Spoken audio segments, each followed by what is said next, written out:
Before we get started, make sure to subscribe to my channel for more stories like this. When I first met Alina, I genuinely believed she was a woman I would spend my life with. We crossed paths during our university days. She was studying design. I was in business. There was something magnetic about her. Her laughter, her drive, her fierce independence. I was completely drawn in. We started dating soon after, and before long, my whole routine revolved around hers. I helped with her design projects, drove her to late-night classes, and stayed by her side whenever she doubted herself. To me, love meant giving everything, even if it meant sacrificing parts of myself. After graduation, I dove into long hours at work, determined to build a future for us. Alina struggled to find stable employment, and I told her not to worry. I'd cover the bills until she got on her feet. Weeks turned into months, months into years, and gradually, my income became the foundation of our lives. She wanted a bigger apartment, nicer clothes, weekend trips, and I did everything I could to provide them. I believed she deserved it all, even if it meant shelving my own dreams. Things changed the day she landed her dream job at a creative agency. Initially, I was thrilled. She had finally achieved independence. But over time, her attitude toward me shifted. She came home late, exhausted, uninterested in conversation. Criticism replaced admiration. How I dressed, how I worked, even how I spoke.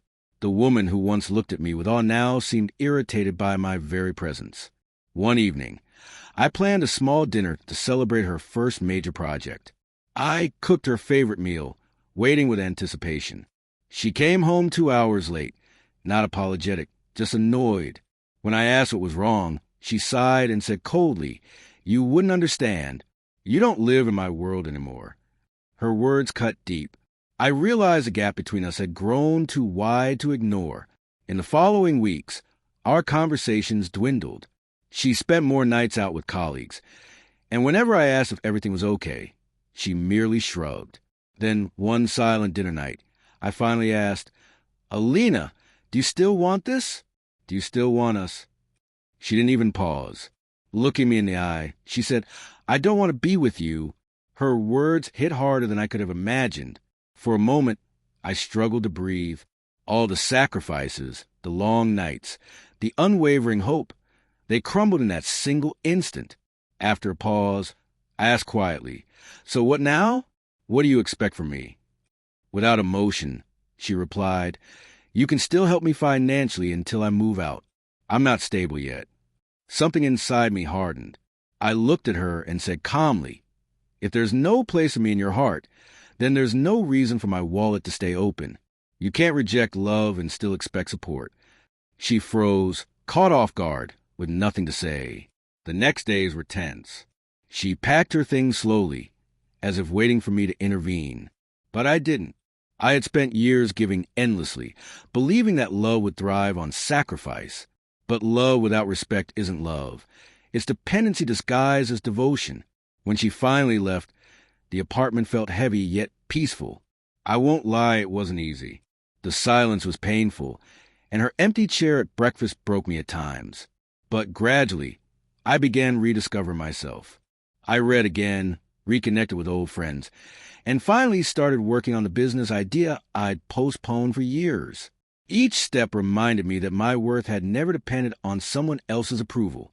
Months later, I heard Alina was struggling. Her new job had failed, and she had moved back in with her family.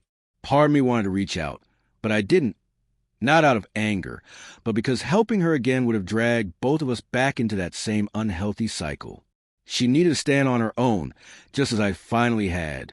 Looking back, I understand that love cannot survive on pity or one-sided effort. True love requires balance, both people lifting each other, not one carrying all the weight. Heartbreak taught me that lesson. Though it hurt, it also made me stronger, wiser, and more aware of my boundaries.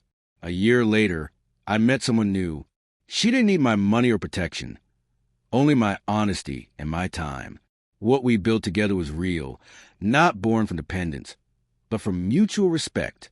For the first time, I felt free to love without fear of being used. Sometimes I still think of Alina, not with bitterness, but with quiet gratitude. She taught me something I'll never forget. Self-respect matters more than blind loyalty. When I told her, then don't expect my support, I wasn't being cruel. I was finally choosing myself. And that choice changed everything.